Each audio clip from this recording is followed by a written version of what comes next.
नमस्कार। विज्ञान, प्रौद्योगिकी, आविष्कार और नवाचार से जुड़े देश के पसंदीदा कार्यक्रम ज्ञान विज्ञान में आपका स्वागत है। एक नए अंक के साथ मैं राकेश चंदानिया एक बार फिर से हाजिर हूं। आज के अंक में जानेंगे साफ पानी के साथ साथ स्वच्छ ऊर्जा उत्पन्न करने वाली एक प्रणाली और भारतीय वैज्ञानिकों द्वारा खोजे गए एक्सोप्लैनेट के बारे में। विज्ञान जगत की खबरों के साथ पलटेंगे इतिहास के पन्नों को भी, लेकिन सबसे पहले नजर डालते हैं इस अंक की सुर्खियों पर। पानी के प्रदूषण और स्वच्छ ऊर्जा उत्पन्न करने वाली एक नई प्रणाली विकसित। आईआईटी मंडी के वैज्ञानिकों ने बनाया एक नया उत्प्रेरक। भारतीय वैज्ञानिकों की अगुवाई में नए एक्सोप्लैनेट की खोज। आकार में है बृहस्पति ग्रह से लगभग 13 गुना बड़ा। देश और दुनिया की विज्ञान प्रौद्योगिकी से जुड़ी ताजा गतिविधियां साइंस एक्सप्रेस में, और हिस्ट्री ऑफ साइंस में पलटेंगे इतिहास के पन्ने। जानेंगे महत्वपूर्ण दिनों से जुड़ी वैज्ञानिक जानकारियों के बारे में। और अब खबरें विस्तार से। कपड़ा रंगने वाले छोटे उद्योगों से भारी मात्रा में दूषित पानी निकलता है। वही पानी को साफ करने वाली तकनीक के महंगा होने के कारण छोटे उद्योग इसे अपना नहीं पाते और दूषित पानी ऐसे ही वातावरण में छोड़ दिया जाता है। इसी कड़ी में आईआईटी मंडी के शोधकर्ताओं ने एक किफायती तकनीक विकसित की है जो छोटे उद्योगों के साथ साथ वातावरण के लिए भी काफी उपयोगी है। और ज्यादा जानकारी के लिए देखिए ज्ञान विज्ञान की यह रिपोर्ट।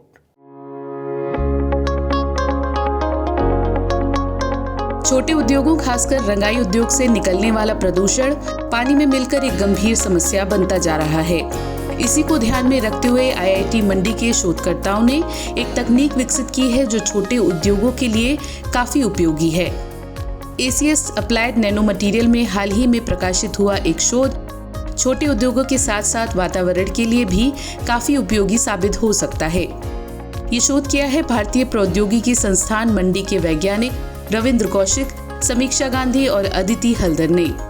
इन वैज्ञानिकों ने एक by functional photo electro catalytic system विकसित किया है जिसमें सेल्फ स्टैंडिंग फोटो एनोड लगे हुए हैं। ये तकनीक सौर ऊर्जा का इस्तेमाल करते हुए दूषित पानी को साफ करने के साथ साथ ऊर्जा के रूप में हाइड्रोजन भी उत्पन्न करती है।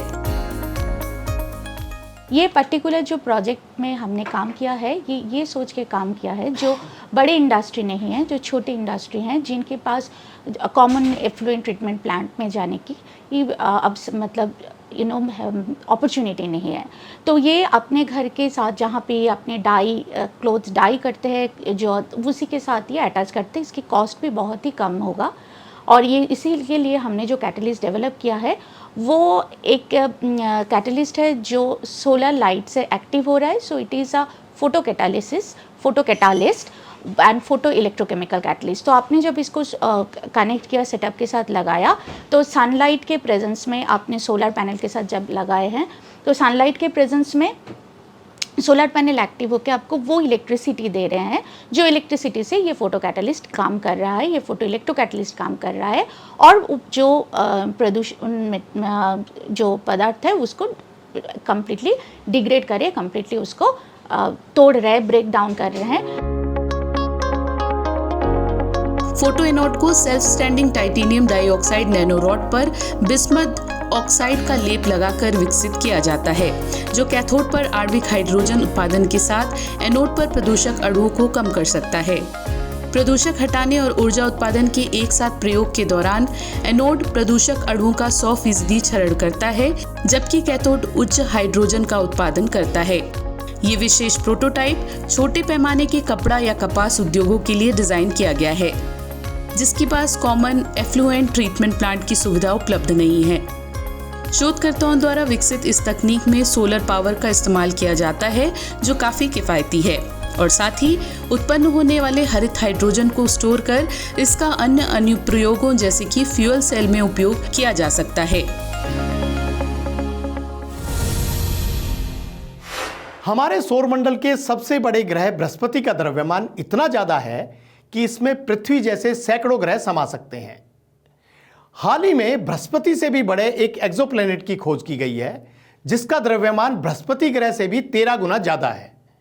खास बात यह है कि इस एक्सोप्लैनेट की खोज भारतीय वैज्ञानिकों की अगुवाई में की गई है। और ज्यादा जानकारी दे रही है ज्ञान विज्ञान की एक खास रिपोर्ट।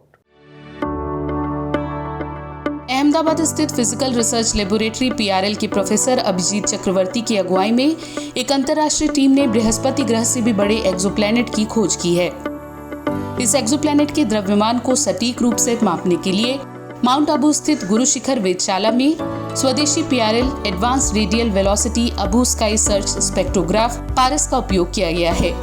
इस एक्सोप्लैनेट का द्रव्यमान 14 ग्राम प्रति सेंटीमीटर क्यूब बताया जा रहा है। एक्सोप्लैनेट सौरमंडल से बाहर पाए जाने वाले ग्रह होते हैं। खोजा गया ये एक्सोप्लैनेट TOI 4603 या HD 245134 नामक एक तारे के पास पाया गया है।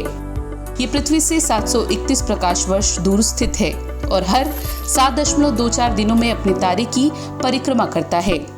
इसरो ने इस खोज के बारे में कहा है कि ये खोज इस तरह से अलग है कि ग्रह बड़े पैमाने पर विशाल ग्रहों और कम द्रव्यमान वाले भूरे बौनों की ट्रांजिशन द्रव्यमान श्रेणी में आता है। इस एक्सोप्लैनेट का द्रव्यमान बृहस्पति के द्रव्यमान की तुलना में 11 से 16 गुना तक है। इस विशाल रेंज में अभी तक 5 से कम एक्सोप्लैनेट की खोज की जा सकी है। खास बात यह है कि PRL के वैज्ञानिकों द्वारा पारस की मदद से खोजा गया ये तीसरा एक्सोप्लैनेट है। नासा ने पहले इसे अज्ञात प्रकृति वाला घोषित किया था, लेकिन अब इसके ग्रह होने की पुष्टि कर दी गई है और इसे TOI 4603b या HD 245134b नाम दिया गया है। ये सबसे विशाल और घने विशालकाय ग्रहों में से एक है जो हमारी पृथ्वी और सूर्य के बीच की दूरी के 1/10वें हिस्से से भी कम दूरी पर अपने तारे की बहुत नजदीकी से परिक्रमा करता है। भारत के अलावा जर्मनी, स्विट्जरलैंड और अमेरिका के वैज्ञानिक भी इस खोज में शामिल हैं, जिसे एस्ट्रोनॉमी एंड एस्ट्रोफिजिक्स जर्नल में प्रकाशित किया गया है।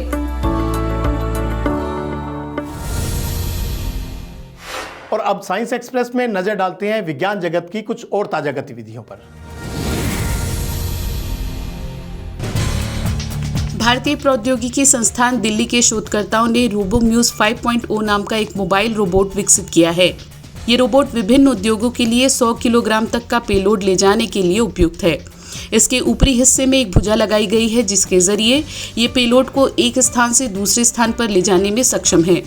रोबोम्यूज 5.0 की उत्पत्ति वर्ष 2008 IIT दिल्ली में आयोजित होने वाले रोबोकॉन प्रतियोगिता के लिए छात्रों द्वारा बनाए गए एक रोबोट से जुड़ी है। इसकी विश्वसनीयता और मजबूती का परीक्षण करने के लिए इसे संस्थान के स्टूडेंट एक्टिविटी सेंटर में स्थापित किया गया था। आगे इसमें कई बदलाव भी किए गए हैं। रोबोम्यूज 5.0 को IIT दिल्ली के मैकेनिकल इंजीनियरिंग विभाग के प्रोफेसर SK साहा की देखरेख में विकसित किया गया है। इसे विभिन्न प्रदर्शनियों और सम्मेलनों में भी प्रदर्शित किया जा चुका है और इसका सॉफ्टवेयर कॉपीराइटेड है।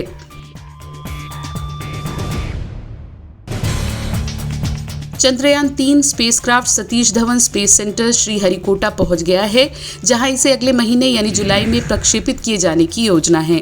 बेंगलुरु स्थित UR राव सैटेलाइट सेंटर में पेलोड की अंतिम असेंबली के बाद भारत का तीसरा चंद्रमा मिशन श्रीहरिकोटा पहुंच गया है।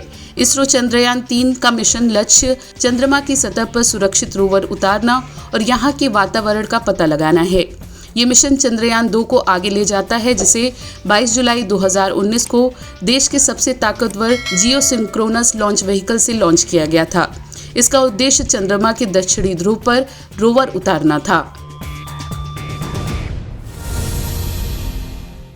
इतिहास के पन्नों में दर्ज वैज्ञानिक उपलब्धियों को जानने के लिए आइए देखते हैं ज्ञान विज्ञान का special segment history of science.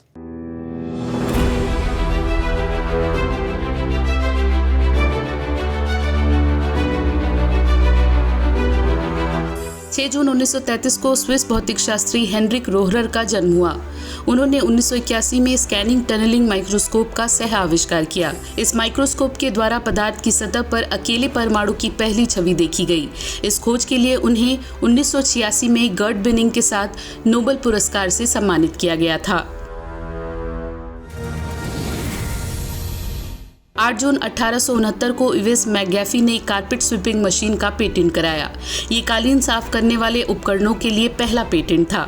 मैकगैफी ने 1968 में कारपेट स्वीपिंग मशीन के प्रारंभिक मॉडल व्हर्लविंड का आविष्कार किया था। बाद में इसके मॉडल में काफी बदलाव किए गए।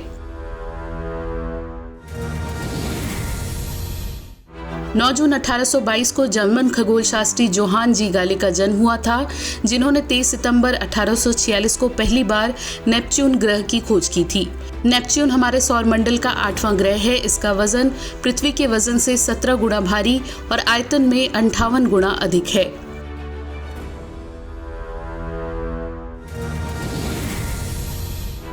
ग्यारह जून 1895 को चार्ल्स डूरियर ने गैसोलीन से चलने वाले ऑटोमोबाइल का पेटेंट कराया।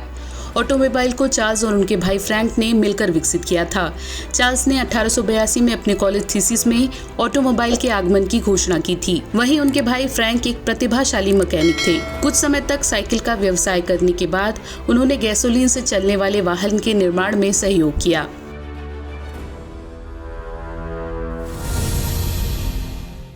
तो आज के अंक में बस इतना ही। विज्ञान, प्रौद्योगिकी, नवाचार और आविष्कार की ताजा जानकारियों के साथ अगले हफ्ते आपसे फिर होगी मुलाकात। तो बने रहिए हमारे साथ वैज्ञानिक सोच के साथ। नमस्कार।